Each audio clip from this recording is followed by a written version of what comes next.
ঢাকাসহ দেশের ৩ বিভাগের উপর দিয়ে তীব্র বজ্রপাত সহ শক্তিশালী কালবৈশাখী ঝড় অতিক্রম করার প্রবল আশঙ্কা রয়েছে। সোমবার দুপুরে সামাজিক যোগাযোগ মাধ্যম ফেসবুকে এক পোস্টে এ তথ্য জানান কানাডার সাসকাচুয়ান বিশ্ববিদ্যালয়ের আবহাওয়া ও জলবায়ু গবেষক মোস্তফা কামাল পলাশ।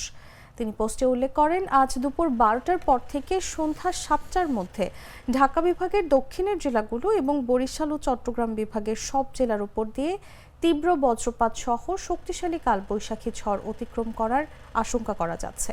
বিশেষ করে চট্টগ্রাম বিভাগের সব জেলার উপর দিয়ে তীব্র বজ্রপাত সহ শক্তিশালী কালবৈশাখী ঝড় অতিক্রম করার আশঙ্কা শতভাগ। এই আবহাওয়াবিদ কোন জেলায় কোন সময়ের মধ্যে কালবৈশাখী ঝড় অতিক্রম করতে পারে সেই সময় উল্লেখ করে দিয়েছেন তার পোস্টে। তিনি জানান, রাজশাহী বিভাগে দুপুর 3টার পর থেকে রাত 12টার মধ্যে, রংপুর বিভাগে বিকেল 5টার পর থেকে রাত 3টার মধ্যে এবং খুলনা বিভাগে দুপুর 3টার পর থেকে রাত 12টার মধ্যে, আর সিলেট বিভাগে রাত 10টার পর থেকে মঙ্গলবার সকাল 8টার মধ্যে ময়মনসিংহ বিভাগের জেলাগুলোর উপর দিয়ে তীব্র বজ্রপাত সহ হালকা থেকে মাঝারি মানের বৃষ্টি অতিক্রমের আশঙ্কা করা যাচ্ছে।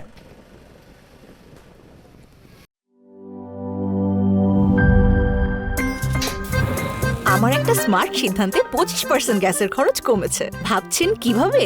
সাধারণ গ্যাস স্টোভ বদলে আমি এনেছি আরএফএল গ্যাস স্টোভ। এর সাইন্টিফিক নজল ও ব্রাস বার্নার ক্যাপ সমানভাবে তাপ ছড়িয়ে রান্না করে দ্রুত, তাই গ্যাসও বাঁচায় 25%, টাকাও বাঁচে 25%। আরএফএল গ্যাস স্টোভ নিরাপদ ও গ্যাস সাশ্রয়ী।